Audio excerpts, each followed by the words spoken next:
I was doing $30,000 to $40,000 a day in sales on Amazon. And then one Tuesday morning, my account got suspended. Not because I did something wrong, not because of a customer complaint, not because of a product issue, because I didn't verify a phone number within 24 hours of Amazon sending an email about a new policy. An email that got buried in the hundreds of other emails they send every week. It took me a week to get my account reactivated. 7 days. No sales, no revenue, no cash coming in. Icing on the cake. Listen to this. During that week, I owed my key supplier over $2 million. And my CPA had just forecasted a $1.5 million tax bill. This is the Wealth Cockpit, and I'm Brent Neely. Today we're talking about the concentration trap, the thing that makes successful business owners more financially fragile than they even realize. If you listened to episode 1, you may know my story. I left a fourth-generation family business. I built e-commerce companies on Amazon, designed them to be scalable, had a lot of success. I had real income, real freedom. I was living exactly the life that I had planned and designed. But here's what I didn't tell you in that episode.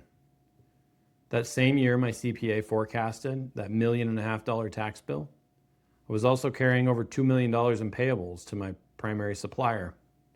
My cost of goods was about 45%. I was making 15 to 20% net margins, which is very strong. But every dollar of growth ate cash. Inventory, taxes, more inventory. Almost all of it ran through one channel, Amazon. One marketplace, one account, one set of rules that I didn't write. I couldn't even negotiate. And those rules could change at any time without my permission. In this case, without me even knowing. Now, as long as everything kept moving, it worked great. It was fantastic. Cash in, cash out, margins were solid, business was growing. But I was standing on a very narrow ledge. I just didn't feel it because the wind hadn't blown yet. And then it blew.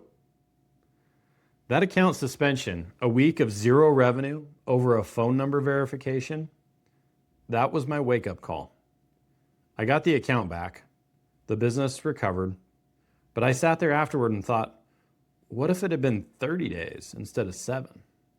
What if they'd changed a policy that actually affected my entire product category?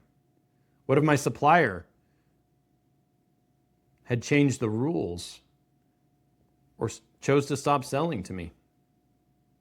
So I had a massively successful business, and I was one bad week away from a crisis. That is a concentration trap. So now here's why I'm telling you this. Not because my story is unique, but because it isn't. If you're a business owner listening to this, there's a very good chance you're in the same position I was. Maybe not with Amazon. Maybe it's your business yourself, your practice, your firm, your agency, whatever you've built. Let me ask you a few questions, and I want you to actually answer them honestly, just in your head. What's the percentage of your net worth that's tied up in your business? If you had to guess, and most people know this number intuitively, even if they've never written it down, what percentage of everything you're worth lives inside one asset? For a lot of business owners, that number is 70, 80, 90%. Some of you, it's basically 100. Your business is your net worth. Everything else, your house, your retirement accounts, maybe some stocks, that's the margin. The business is basically the whole thing. Second question. If your business stopped generating revenue tomorrow, not forever, just for 90 days, how long could you maintain your lifestyle? Most business owners I talk to, if they're doing really well, get uncomfortable at about 60 days. a lot would get uncomfortable at 30. Third question. How many income streams do you have that don't require your presence? So maybe you are the concentration. Your activity, your contribution to your business is the concentration. What if you got sick and you had a major health issue and you weren't able to show up to your business for 90 days? So if you answered 1 or 0 from that last one, how many income streams do you have? That's the trap. It's exactly where I was. I was making great money, was feeling successful.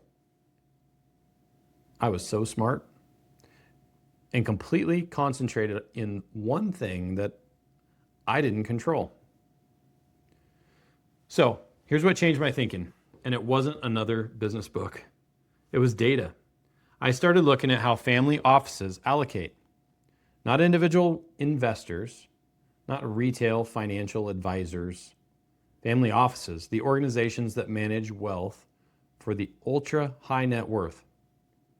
Families with $50 million, $100 million, $500 million. And their main goals are to protect and preserve capital and then grow it. But what I found was striking. So organizations like Tiger 21, UBS, KKR, they publish data on how the wealthiest families in the world structure their portfolios. And there's a consistent pattern. No single asset class ever exceeds 40% of total net worth. Ever. Let me say that again. The wealthiest families in the world, people who could put everything in one thing and probably be fine, they never let any single asset represent more than 40% of their wealth. So here's what a typical family office allocation looks like. Public equities and stocks, 20 to 30%. Not 50, not 70, 20 to 30. Real estate, total, 25 to 35%. And within that, private real estate, syndications, direct ownership, or funds represent 15 to 20% on its own. Alternatives, which is venture, hedge funds, 15 to 25%. Fixed income, bonds, 5 to 15, cash, 5 to 10%. So now compare that to the average successful business owner. 80 to 100% of net worth inside their business. Maybe some equity in a house, maybe a retirement account they haven't looked at in a couple of years, maybe some stocks in a brokerage account their brother-in-law recommended. The gap between how the wealthiest people in the world allocate capital and how most business owners allocate capital is enormous. And it's not because business owners are dumb, it's because they're busy.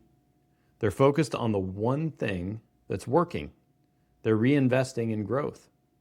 They're paying down debt, and they're doing all the things that feel responsible. But they're building a bigger and bigger tower on a single foundation. And they don't realize how fragile that tower might be until the wind starts blowing. I didn't realize it until Amazon suspended my account over a phone number.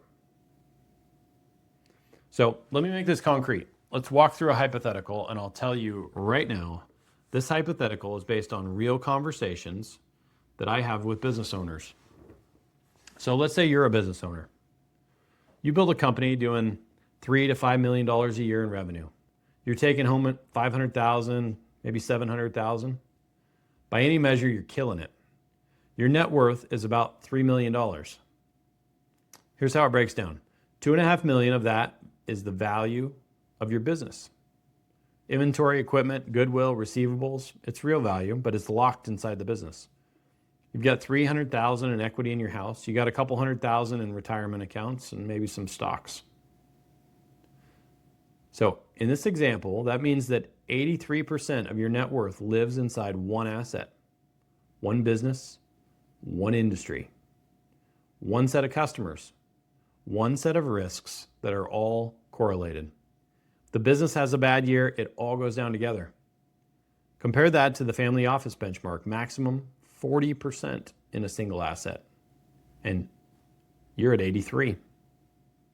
Now let's stress test it. What happens if your industry has a downturn? What happens if you lose a key client that represents 20% of your revenue?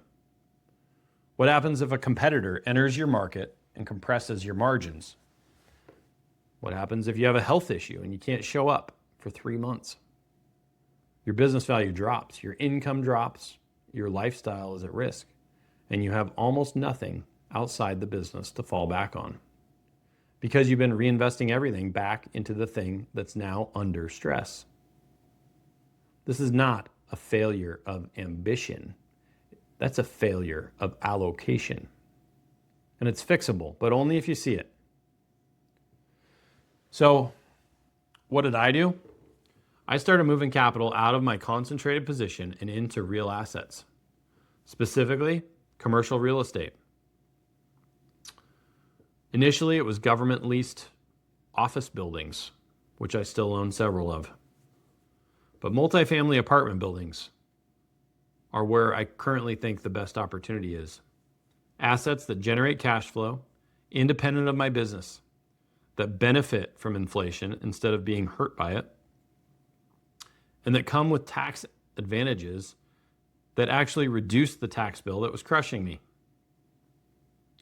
That year, with $1.5 million tax forecast, commercial real estate brought it to zero. I talked about that in episode 1. But here's the bigger picture, the one I want you to take away from this episode. I have ownership in 12 different large multifamily projects. Today, my portfolio looks completely different than it did during my e-commerce days. I have ownership in 12 different large commercial real estate projects, multifamily apartments, government leased office buildings, mixed use buildings. I have some stocks, I have some precious metals, still make income from my business, but my wealth is distributed. Here's the test. If any single one of those income streams totally disappeared tomorrow, I wouldn't really notice. That's the goal. Not make more money. Make it so that no single thing can hurt you. No single thing can take away that freedom.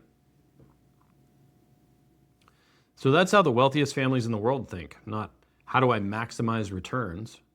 How do I build a position where I'm resilient no matter what happens? And look, most people listening to this aren't as over-concentrated as I was. Or maybe you are, and you're just comfortable with it because you're used to it. That's normal. When the business is working, concentration doesn't feel like risk. It feels like focus. It feels like commitment. But commitment and concentration are not the same thing. You can be fully committed to your business and still build a second wealth engine outside of it. In fact, that's exactly what the smartest operators do. So here's what I want you to do after this episode. And it's not a sales pitch, it's diagnostic. Sit down for 10 minutes, write down everything you own, everything you owe, add it up, then ask yourself, what percentage of my net worth lives inside one asset? If the answer is over 40%, you're more concentrated than the wealthiest families in the world are comfortable with. That doesn't mean you're in trouble today. It means you have a gap, and gaps are fixable, but only if you measure them and act intentionally. I didn't see my gap until Amazon showed it to me. I'd rather you see yours on a spreadsheet than learn it the hard way. If you want help running that math, go to .neelypi.com, freedom.neelypi.com. It's a free calculator that models out when your passive income could make work optional. There's also an attached spreadsheet that goes through all of your net worth and shows you the allocation compared to family offices, and it helps you make a plan. So it'll show you the gap between where you are and where you could be. And that gap is the whole point. It takes 2 minutes, no pitch, no sales call, just math. And if this episode made you think of someone, a business partner, a friend who's running hard and hasn't looked up yet, send it to them. That's who this is for. Once you've done that, if you want to jump on a call with me and talk about this story or anything else, I'm open. So I'm Brent Neely. This is the Wealth Cockpit, and I'll see you on the next episode.